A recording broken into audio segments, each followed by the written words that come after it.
Cố lên con nhé. Cuộc sống vốn dĩ không dễ dàng. Mỗi nhà mỗi cảnh, mỗi người mỗi nỗi khổ tâm riêng.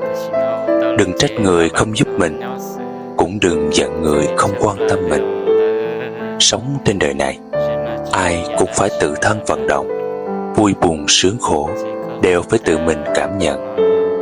Không ai có thể thực sự hiểu được con, vì đơn giản tảng đá không rơi xuống bản thân họ.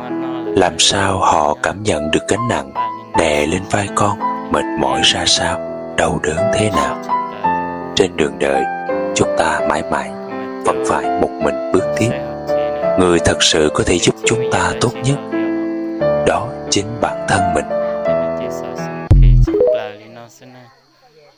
Nói chỉ là tết tình tại nhỏ lúc chiều nói bông nè, chỉ nó là tôi chống là lọ tết lên cả nó.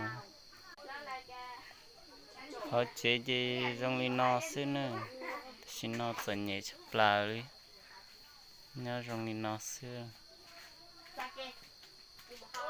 Nè linh từ xã tàu chỉ bác có like có share tàu cũng tí ta đó cũng tặng tì nè, tận nhẹ chụp là lúc nãy tận nhẹ trong li nó.